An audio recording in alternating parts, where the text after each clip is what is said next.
So let's talk about a few foundational hacks on Facebook that would help you get to where you need to go when you're just launching a campaign. Okay, so after a ton of consultations that I've started seeing some just patterns on how accounts really work. When people say that they pay high prices and they try to avoid this stuff, and I just figured I'll make this video for you guys with like a couple of quick Facebook wins. It's not something that Facebook would just approve or tell you that this is the way to go. These are not like a rules of thumb, but this is stuff that I've just seen the patterns repeat, and it's working for me and it's working for a lot more people. And also these things are likely to change just because Facebook always changes its algorithm. So they are true for now, and let's see what's going on. So let's start. The first one would be spending more than 200 a day. Okay, I'm not talking about 200 specifically, and I'm talking about, by the way, in US dollars, but when you're spending less than that, then you might start to convert at really low CPA sometimes, but the campaign is really likely to drop in impressions or volume or really have an unstable CPA. So the main reason is that the algorithm needs at least 7 to 8 conversions per day to just really understand the targeting and understand the audience and get the campaign to where it's stable, because it's really serving through CPM, so it's getting impressions. So it's also important because of other stuff, just like getting engagement and stuff under your ads, so it would keep going. And also the system needs to know that you're a scalable player, that the system would prioritize you over other advertisers that are going to spend $20, $30 a day. And it's almost like Tim Bird's bully method in a way, just because you need a high bid to push your ads, and especially with Q4. The second tip would be getting at least 5,000 likes or followers on your page, and there are two reasons for that.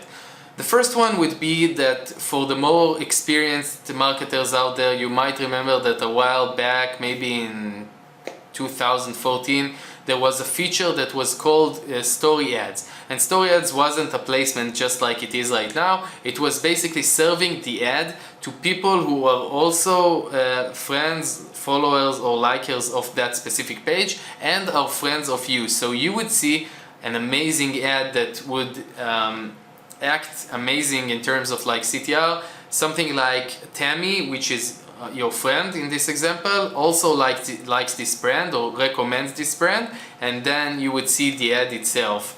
And that was an amazing type of ad that worked amazingly, and I think the main reason for wanting a lot of likes under your page is that the algorithm really still works in that way, even though on the outside it doesn't look like it serves the ads. It's still looking at the texture in terms of like patterns and who's like a part of like the community inside the page. The second reason is that the connection between ad accounts and pages are now stronger than ever. First of all, because Facebook wanna just like fight black hat stuff, and also because it relates to how Facebook really views you as an advertiser. So we all saw how underrated pages in terms of like shipping and the survey that Facebook pops up, how it reacts basically. So people are getting strikes on Facebook ads accounts and pay higher CPMs and CPCs, and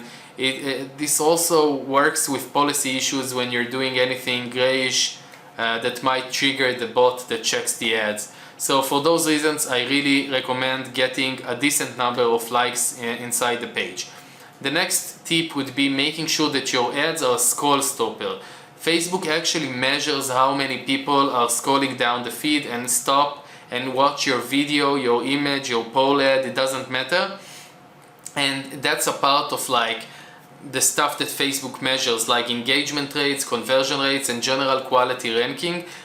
So it also measures the pre-click stuff, so, and also the post-click stuff. So among a lot of other stuff that it also measures. So you could see how the pre-CTR metric is just like a super important thing when you're designing your stuff, so make sure you keep that in mind.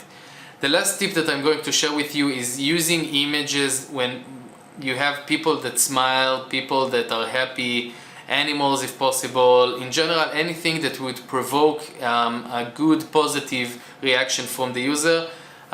It's one of those really known things, but people still forget it when they upload a picture or an image, an ad creative inside. Facebook actually knows what you're uploading, if that's a person talking, if that's an animal, and the algorithm is really smart by now, so just make sure that you're really pushing into a positive kind of like thing and combine it also with the text. Thank you so much for watching till now. Make sure that you comment, that you like this video, and that you share it, because it takes me a lot of time. Thank you so much.